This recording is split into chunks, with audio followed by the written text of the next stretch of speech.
After being in Leon for 3 nights, I'm finally leaving. After experiencing an injury in my lower leg, which became much worse on the walk into Leon, I ended up staying in the city for 3 nights to allow it some time to recover.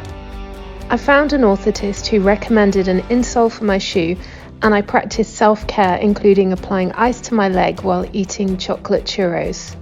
Leon is a beautiful city with a Gaudi house, an incredible cathedral and a basilica. There are even subterranean Roman ruins to explore. But after 2 days off, I was desperate to be back on the Camino. Although my leg was still in pain, it now felt manageable, so at dawn on day 3, I left my hostel, followed the yellow arrows out of the city and returned to the Camino Frances. I've been wanting to take it easy, not walk too far. In my head I want to walk a 30km a day, but let's see, I probably should do about 20 or probably only 10 actually. The Camino goes past here. I'm just going to find my way out of Leon. My leg feels alright, I can feel it niggling. I've got my new insoles in. I have taped my leg, and I've also been very generous with the ibuprofen or the Voltarol gel. I need to find the Camino now, so I'm going to go and try and find the arrows. Oh, left, I found them. The easiest place to get lost on the Camino is when you're exiting a city very early in the morning and the arrows are not very obvious.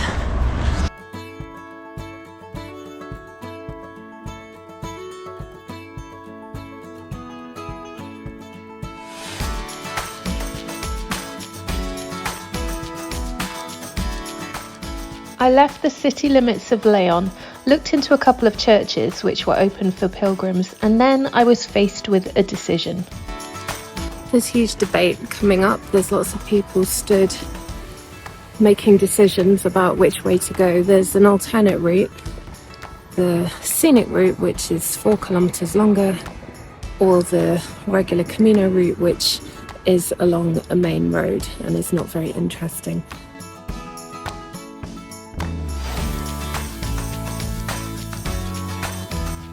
I'm now on the scenic route. I've made a booking for tonight, so I know I've got a bed, and I'm just gonna take my time, listen to my body and do the shorter distance today.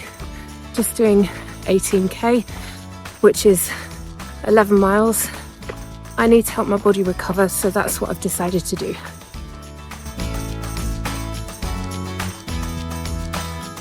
The scenic route actually joined with the Via de la Plata.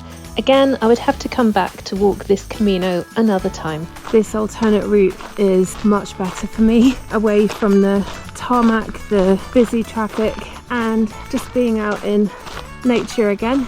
But I'm enjoying the walk today. I arrived at my albergue around lunchtime in Villa de Mazzarife. I stayed in the huge bunk room, although there were only about 5 of us sleeping in it. The food was great and I enjoyed meeting other pilgrims at the dinner table. Morning. I didn't sleep the best last night. The hostel was really welcoming and kind, and it had really good reviews, and I can see why. They're volunteers, they're there for the pilgrims, they care for the pilgrims. And there's not that many places on the Camino that are like that. You can't always find one like that every day, so I was pleased to find one last night. I've got a 32-kilometer walk today. My leg is so much better. The weather forecast this afternoon is for some rain. I've made sure that I've shoved everything down inside my pack liner and squashed the pack liner over the top of it because my pack's not fully waterproof. So if water does get in there, my stuff should stay dry. I'm looking forward to making good progress today.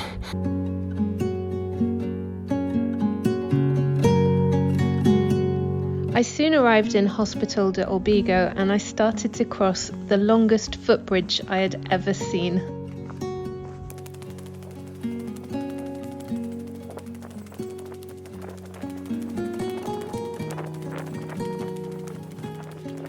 This is a really long bridge. The 13th century bridge is 200 meters long. The legend says that on this bridge, a knight from Leon confronted other knights wanting to cross it to a duel in order to undo a pledge of slavery to his beloved Lady Leonor.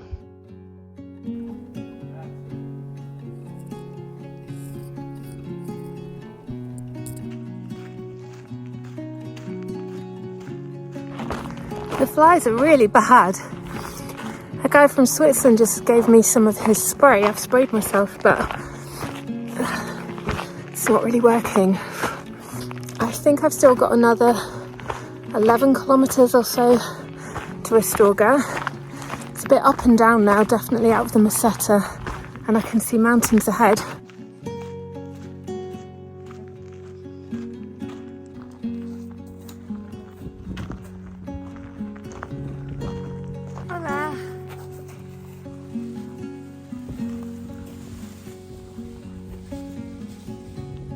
Soon after the Donativo stall, I met Jojo and her dog Liam. They had set off walking from Finisterre and were aiming to walk all the way to Jerusalem together. Soon after that, I met a man from a travelling family. He had cycled here from the north of France, and after reaching Santiago, he intended to carry on to Portugal. I was loving the slow pace of the walk and meeting so many interesting people along the way. As I approached Astorga, a storm had started. I was quite scared of lightning while crossing a long metal footbridge across a railway line. I'm scared of lightning. It's one of my fears. I just want to get off this metal high-up bridge as quickly as possible. I did make it to the other side without incident. After checking into my albergue, I went and checked out some of the Roman ruins in the city of Astorga before going back and having the communal dinner. Leaving Astorga this morning. I've just been into a cafe and had cafe con leche, croissant, orange juice, the usual.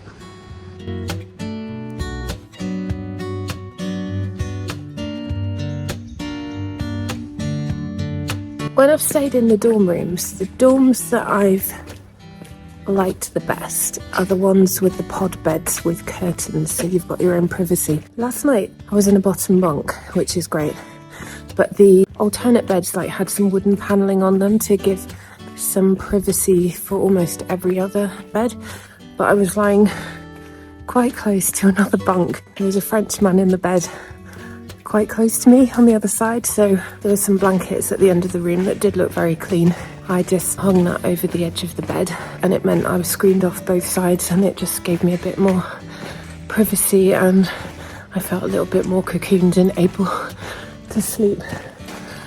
But tonight my friend is coming to meet me on the Camino, and we've got a private room booked. Just coming out of Astorga, there's this sweet little church that's open. A lot of pilgrims are coming and going from there, so I'm going to go and have a look.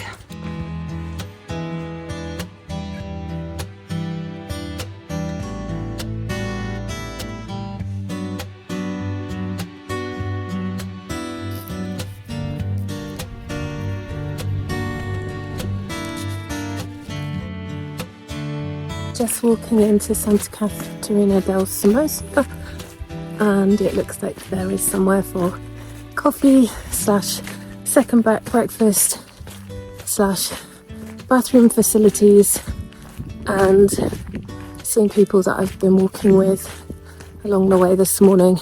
We all walk at different paces, so it's a time to catch up with people.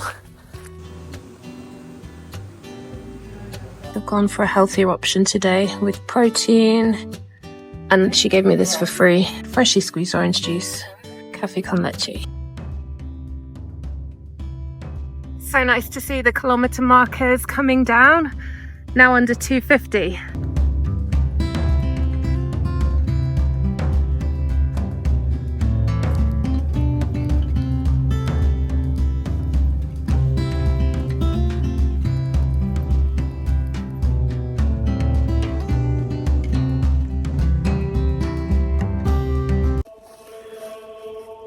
This is a really peaceful church. I'm whispering, but I'm in here all by myself.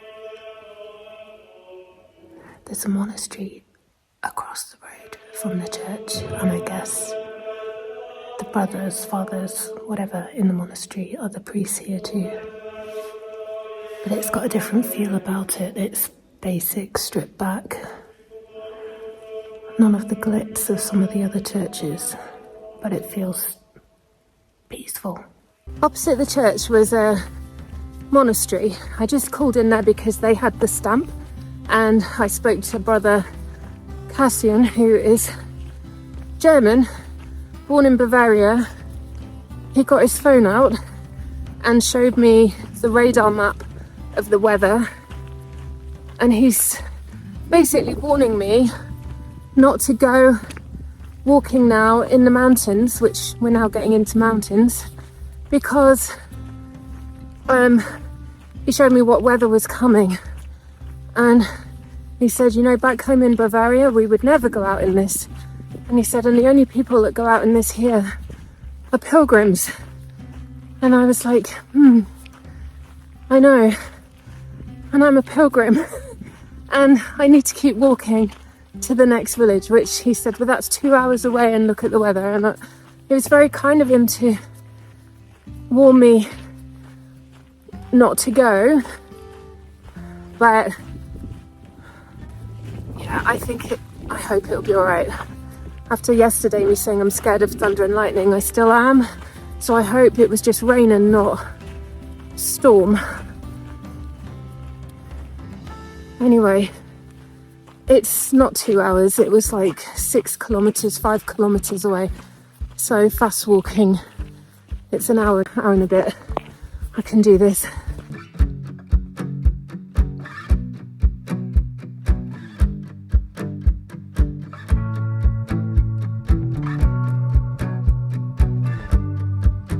I made it to Ponferrada and was reunited with my friend who had driven 3 hours to meet me from Madrid.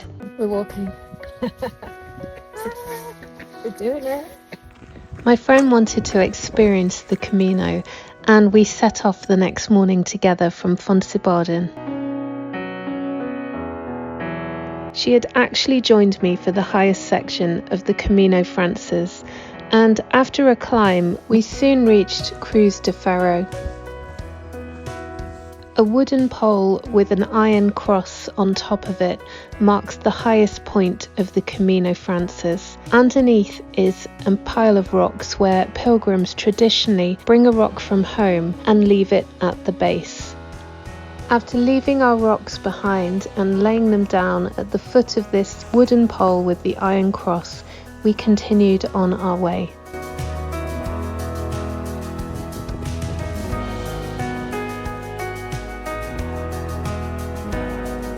I've got no idea what's going on here, we'll find out.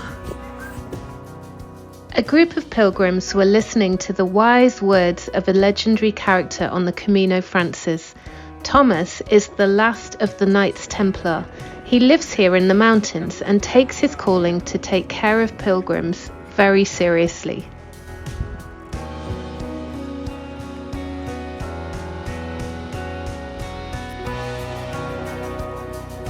This path coming down is reminding me of the path going into Zubiri, but the weather is a lot different. I'm glad I wasn't doing it yesterday because it would have been like a river with all the rain.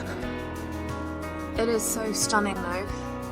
And my friend Doreen, she has survived this section.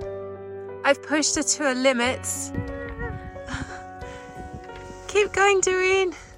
I think I can. You can. Yes, you can. I've just left my friend in the village of Al Acebo, which is the village that you come to when you come off the mountain. It's been a lovely 7-mile walk this morning. Yeah, my friend does not normally do long distance hiking. She's now going to get a taxi to her car and then drive to Ponferrada, so I'll meet her in Ponferrada. Listening to myself say the names of now familiar places on the Camino is actually really cringy. I have to apologise for any offence caused by my appalling mispronunciation of Spanish words and place names. After Riego de Ambros, there was another tricky section of path to navigate. I feel like I'm in the middle of nowhere. I'm just walking along a path in the scrubland in the base of the mountains, and there was a little stall with a woman and a probably 10-year-old son. They're selling slices of watermelon for €1, so watermelon and this colour melon, so I bought a slice of melon. I navigated the final section of path to Molina Seca. I think I can now walk on a paved path, which normally I don't love, but after coming down off the mountain, the path was not that easy to negotiate, and actually an easy walk on flat ground is now very appealing. And I've looked at the map. There is an alternate route into Ponferrada which follows the road, and I think that's the side of Ponferrada I need to be on for where I'm staying tonight. So I will probably take the slightly shorter alternate route along the road.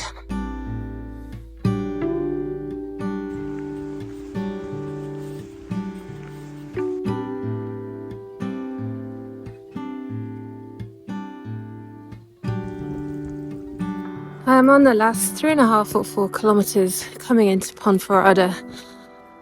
It's been lovely being in the mountains, and I was quite happy initially to be on a paved path next to a road. It's not the most interesting. I want to be there now. It's actually not very far. I've got about 50 minutes walking. I just need to keep going. Nearly there.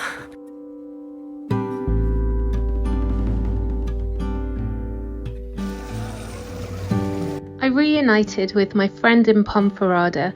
She would be heading back home to the States the next day, so we enjoyed our time together exploring the town, the Basilica and Knights Templar Castle, as well as doing mundane but essential tasks such as laundry. The following day I would be saying goodbye to her and heading off alone again to Villafranca del Bierzo. It dawned on me I was in the final third section of the Camino, the soul section. Join me soon for the next video, as I will be getting ever closer to Santiago de Compostela.